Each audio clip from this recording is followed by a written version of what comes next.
I was abused when I was 13, 14 in a boys' home. And back then, I didn't have no one to go to. Plus, because I was ashamed that it happened to me. I was a prison staff member at Boys Tirana. But back then, I didn't know. Like, I was too young. I was 13 years old.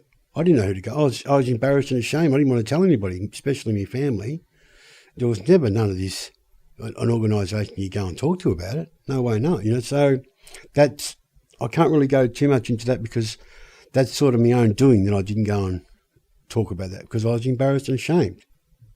Instead of the person being ashamed of what he'd done, I was ashamed and embarrassed of what happened. And I chose to talk about it with a counsellor at the age of about 28. And from then I found it a bit more comfortable to talk about. And then that happening to me, because like I said, when I first went to the boys' home, I was even riding motorbikes on the road and on a track without registration. I wasn't a thief or anything like that. I didn't steal things at that stage.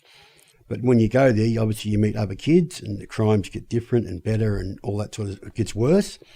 So I blame the department, the justice system, for some of, not all of it. You can lead a horse to water, but you can't make it drink. But I blame the justice system for probably, if not all, but probably at least half of me going in and out of jail because I was ashamed of what happened to me, so I used drugs to hide it and mask it. And when you're using drugs, obviously people said to me, I used to smoke marijuana, and people would say, one drugs, you end up on other drugs. And I said, no, I won't. Well, they were right. In the end, I was a heroin addict. And then by then, when you're a heroin addict, spending sometimes $1,500 a day, you need money. And the only place you're going to get money like that is from a bank. So obviously down the track, I ended up being charged for armed robberies and, so my crime just got worse and worse. And to a certain extent, I blame the justice system for that because I was too young to talk about what happened. I was too scared, that something had happened to me. If I ever went back, if I, said something and staff had got me when I went back, or when I was too embarrassed to talk about it, like which kid wants to talk about being abused and have his mates know about it? No one. So I lived with the shame and the burden of that happening to me and not being able to talk about it. So until I was old enough.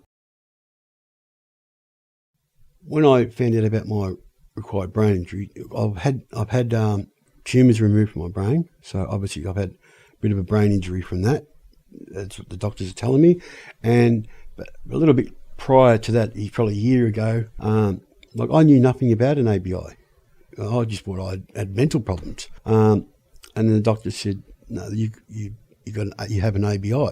And that's from the drug abuse. So that many times I'd overdosed and gone into like a coma, laid there for hours, but a few times I've been found blue, just about dead. That's what's caused I've killed brain cells in my head that I still don't know much about the brain cells, but I've destroyed a lot of my brain, the things in my head, the mechanisms, because of being overdosed in a drug-induced, like in comas and all that sort of stuff. Like I said, I didn't really understand anything about it until recently I've been told, but I could see why I would never want to, talk to anybody about it because I didn't understand it. It wasn't a common thing talked about in jail.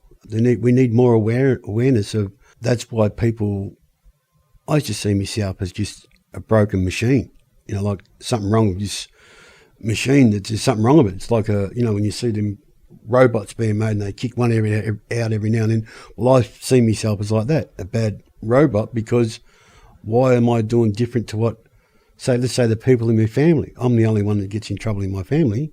Why am I doing it? Well, obviously it was the ABI, or the drug use, but I wasn't aware of it. They didn't make that aware to me in prison. I didn't understand it.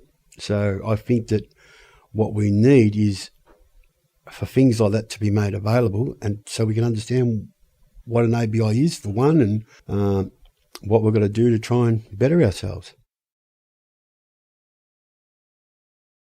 They say there's rehabilitation in jail, but I don't think there is.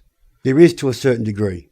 The rehabilitation needs to happen outside, when you're in the community, when you're around people that are never been in prison and all that sort of stuff, not with a bunch of prisoners that all they talk about is, oh, Pinchy's car, that, when I was out, you should have seen it, it was real good, or, I did this burg and I got all this jewellery.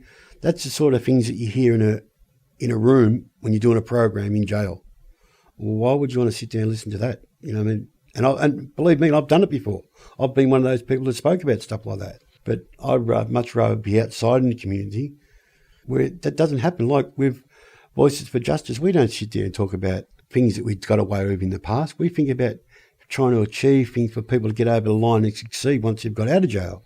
We need more facilities available. Say when you've got a month to go in prison, you start all this paperwork and all the journey that you're going to do, the goals that you want to set for yourself once you're out, and you continue outside. That's what I want to do with the Voices for Change. That is my passion. If I can set new different boundaries or different ideas into people's heads, like I'd rather two coppers get out of the car and say, how are you? What have you done? Rather than get over here. That's how they used to talk to us. Get over here, I want to talk to you. Half the time I'm running straight away.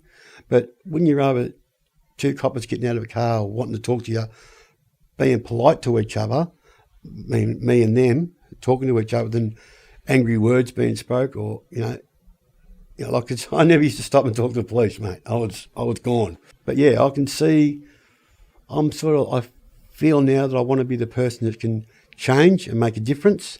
And that's why I get so much out of Voices for Change.